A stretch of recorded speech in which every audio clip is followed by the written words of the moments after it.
વિકસિત ભારતના સંકલ્પને સાકાર કરતું કેન્દ્રીય બજેટ 2026-27 અંગે પૂર્વ કેબિનેટ મંત્રી શ્રી મુરુભાઈ બેરા દ્વારા જાણકારી આપવામાં આવી।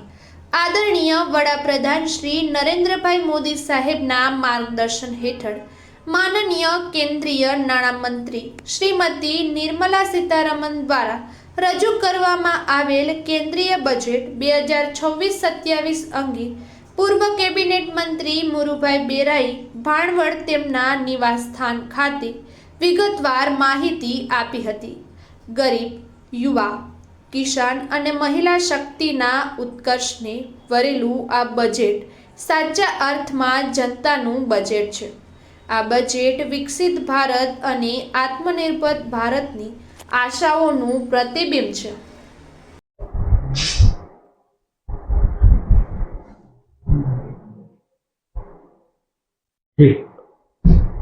આજે આપણા આદરણીય પ્રધાનમંત્રી શ્રી વૈશ્વિક નેતા નરેન્દ્રભાઈ મોદી સાહેબની દીર્ઘદ્રષ્ટિ અને એના વિઝનથી જે આપણા દેશના નાણામંત્રી શ્રી નિર્મલા સીતારમણજીએ જે આ વર્ષ 26-27નું જે બજેટ રજૂ કર્યું, એ બજેટ એક યુવાઓ, ખેડૂતો, મહિલાઓ અને ગરીબોને કેન્દ્રમાં રાખીને ખૂબ સરસ રીતે ઐતિહાસિક બજેટ આ વખતે રજૂ કર્યું છે। એની માહિતી આપું તો આ વખતે એક તો આટલા વર્ષોના ઇતિહાસમાં પહેલીવાર રવિવારે આ બજેટ અને વહેલું બજેટ રજૂ કરવામાં આવ્યું। આપણે સૌ જાણીએ છીએ કે 53.5 લાખ કરોડનું બજેટ આ વખતે જ્યારે લોકસભામાં એ રજૂ કરવામાં આવ્યું, એને ખૂબ બધી જ જગ્યાએથી બજેટના જે વિકસિત ભારત 2047નું સપનું આપણા પ્રધાનમંત્રી શ્રી જોઈ રહ્યા છે, એમાં આપણે પ્રતિબિંબ થાય છે।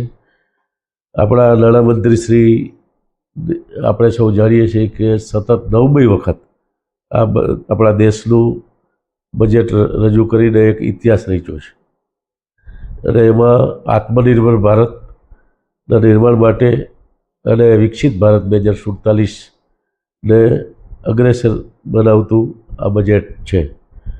આ બજેટમાં 3 કર્તવ્યો છે: દેશની આર્થિક વિકાસને ઉત્તેજન આપવું, નાગરિકોની આશા અને આકાંક્ષાઓને પરિપૂર્ણ કરવી અને આ તમામ વર્ગને લાભ મળે એ પ્રકારનો દરેકનો હિત જેમાં છે, એમાં ખાસ કરીને યુવા શક્તિ, મેં પહેલાં કીધું એ પ્રમાણે નારી શક્તિ, કિસાન શક્તિ, શ્રમિક અને જે વંચિત છે એની અને ઉદ્યમી જે છે એને ધ્યાનમાં રાખવામાં આવ્યા છે।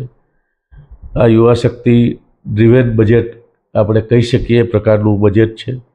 53.5 લાખ કરોડના આ સર્વસ્પર્શી અને સર્વસમાવેશ કરતું આ બજેટ છે। એમાં મહિલા સશક્તિકરણ, યુવા શક્તિને પ્રોત્સાહન, આરોગ્ય અને medical infrastructure, general infrastructure, logistic અને કનેક્ટિવિટી, સંસ્કૃતિ અને પર્યટન વિકાસની સાથે વિરાસતની વાત જે આપણા પ્રધાનમંત્રી શ્રી કરી રહ્યા છે એ પ્રમાણે આપણો વારસાની જાળવણી માટેની પણ એમાં સમાવેશ કરવામાં આવ્યો છે। આપણે આ બજેટને જોઈએ તો ઉદ્યોગ અને ખાસ કરીને ટેકનોલોજી, આત્મનિર્ભરતા તરફનું અગ્રેસરતાવાળું બજેટ છે। કૃષિ અને ગ્રામ વિકાસને ખૂબ મહત્ત્વ આપવામાં આવ્યું છે। પશુપાલન, ડેરી અને મત્સ્ય ઉદ્યોગને પણ પ્રોત્સાહન મળે એ પ્રકારનો, સંરક્ષણ અને સ્પોર્ટની દ્રષ્ટિને પણ એમાં ખૂબ આગવી રીતે સમાવેશ છે। ખાસ કરીને MSME અને સ્ટાર્ટઅપ ઇકોસિસ્ટમ જે છે એના ઉપર ખૂબ ભાર આપી અને AIનો સકારાત્મક રીતે કેવી રીતે ઉપયોગ થઈ શકે એને પણ દ્રષ્ટિકોણ આ બજેટમાં આપણે જોઈ શકીએ એ પ્રકારનું બજેટ છે। આ બજેટ આપણે ગુજરાતને જે લાભ થયો છે એની વાત કરીએ તો આપણી વિરાસત જે છે, આપણો સાંસ્કૃતિક વારસો છે, એવા લોથલ અને ધોળાવીરા આ બે સ્થળો જે છે એને વૈશ્વિક કક્ષાનું ડેસ્ટિનેશન પ્રવાસનની દ્રષ્ટિએ બને એની ખાસ બજેટ જોગવાઈ કરવામાં આવી છે. બીજા 15 પુરાતત્વ જે આર્કોલોજી વિભાગ હસ્તકના સ્થળો છે એની પણ જોગવાઈ કરવામાં આવી છે. MSME સેક્ટરમાં 200 ક્લસ્ટર પાર્કની જે જાહેરાત કરી છે એમાં ગુજરાત એક પ્રકારે MSME ઉદ્યોગનું આપણે સૌ જાણીએ છીએ કે આપણું ગુજરાત છે એ MSMEનું એક હબ છે. ગુજરાતમાં 7 લાખથી વધારે મેન્યુફેક્ચર યુનિટ હોવાને લીધે ગુજરાત ઉદ્યોગકારોને આ ક્ષેત્રે કરાયેલી મહત્ત્વપૂર્ણ જાહેરાતોથી ખૂબ મોટો ફાયદો લાભ મળવાનો છે. પૂર્વ ભારત જે દાનકુનીથી સુરત સુધીની જે ડેડિકેટેડ ફ્રેટ કોરિડોરની જાહેરાત કરવામાં આવી છે, એવી જ રીતે આપણું જામનગર સ્થિત જે WHOના ગ્લોબલ મેડિકલ સેન્ટરને અપગ્રેડેશન કરવા માટેનું બજેટ જોગવાઈ પણ કરવામાં આવી છે. આપણા રાજ્યમાં મ્યુનિસિપલ બોર્ડ હંમેશા એમાં અગ્રેસર રહ્યું છે અને આ બજેટમાં મ્યુનિસિપલ બોર્ડ માટે જાહેર કરાયેલી પ્રોત્સાહનોને લાભ માટે ગુજરાતની મ્યુનિસિપાલિટીઓને પણ લાભ મળશે. ગિફ્ટ સિટીમાં આવેલ IFSCમાં કંપની માટે 20 વર્ષ સુધી જે ટેક્સ હોલિડે લંબાવવામાં આવ્યો છે એના કારણે અનેક વૈશ્વિક કંપનીઓ અહીં આવશે. ગિફ્ટ સિટીમાં વૈશ્વિક કંપનીઓનું રોકાણ વધશે અને આપણે ગુજરાતમાં ખૂબ મોટી માત્રામાં રોજગારીનું નિર્માણ એમાં થઈ શકશે. આ રીતે આપણે આ જે બજેટ છે એને સર્વસમાવેશક અને એક દીર્ઘદ્રષ્ટિવાળું વિકસિત ભારતનું જે વિઝન, આઝાદીને જ્યારે 100 વર્ષ પૂરા થશે ત્યારે 2047માં ખરા અર્થમાં આપણો દેશ એ સમૃદ્ધ દેશ બની શકે, વૈશ્વિક એટલે વિકસિત દેશ બને, એના માટે ગ્રામ્ય ક્ષેત્રને પણ જો ગામ વિકસિત બને તો જ દેશ વિકસિત બની શકે.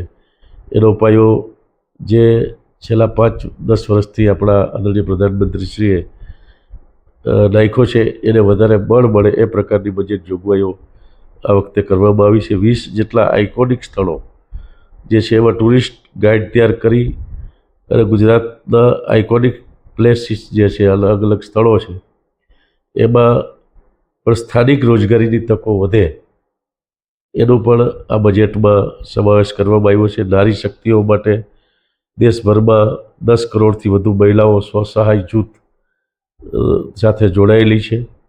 એના માટે બજેટ જોગવાઈ કરી છે. શિક્ષણ, રોજગાર અને મહિલાઓની સુરક્ષા માટે પણ દરેક જિલ્લામાં એક મહિલા હોસ્ટેલ, જે ખૂબ મોટું કામ કે આપણી દીકરીઓ છે એ જિલ્લામાં જઈને ખૂબ અદ્યતન સુવિધાવાળી હોસ્ટેલો ત્યાં નિર્માણ થશે અને એના કારણે કોઈપણ ગરીબથી લઈ અને કોઈપણ સમાજની દીકરીઓ છે એને શિક્ષણ માટે, ઉચ્ચ શિક્ષણ ખાસ કરીને મેળવવું હોય તો એને રહેવા માટે, જમવા માટેની તમામ સગવડ મળે એ પ્રકારની હોસ્ટેલોનું નિર્માણ થશે.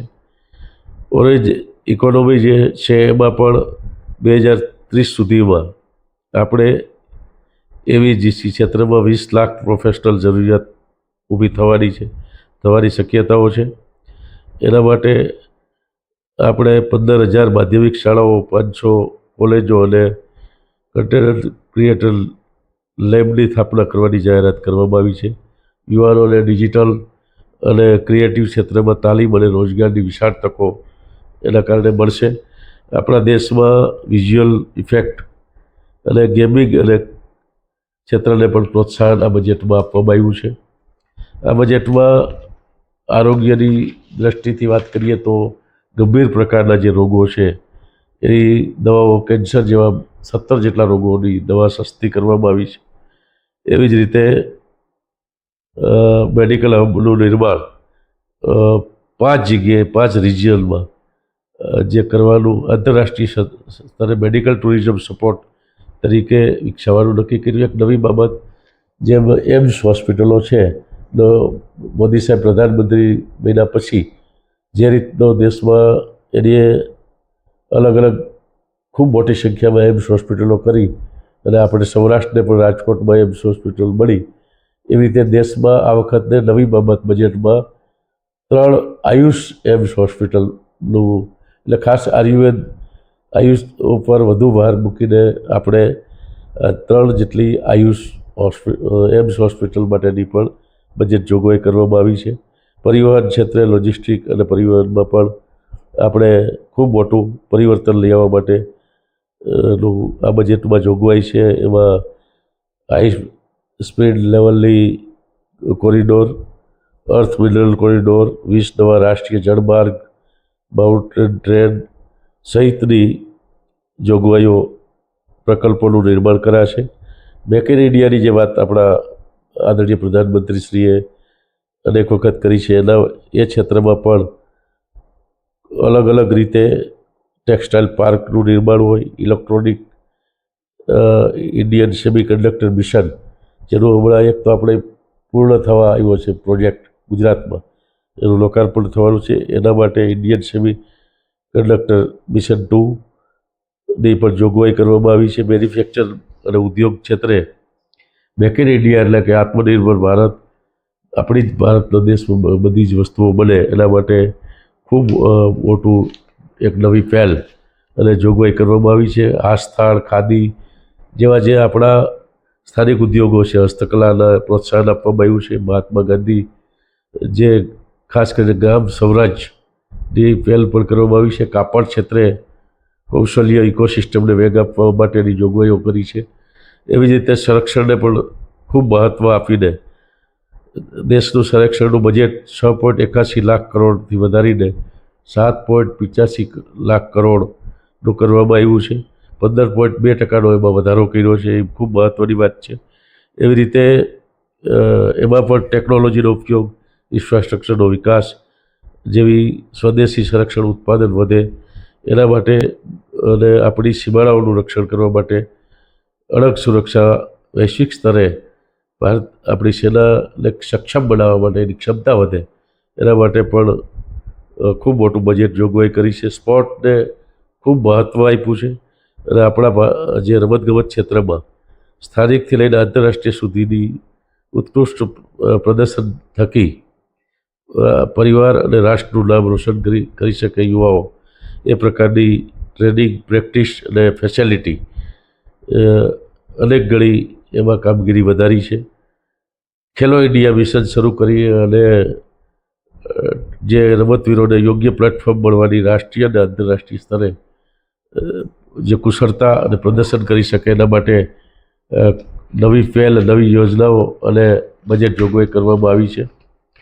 આવી રીતે આપણા ખાસ કરીને ઇન્કમ ટેક્સ રિટર્ન ફાઇલ કરવાની પ્રક્રિયાને ખૂબ સરળ બનાવવામાં આવી છે અને બેન્કિંગ ક્ષેત્રે પણ ખૂબ મોટો સુધારો હાઈ લેવલની કમિટીની એમાં રચના કરી છે. પારદર્શકતા વધે એના માટે એક ઇન્કમ ટેક્સ એક્ટ એપ્રિલ 2026 લાવવામાં આવ્યો છે.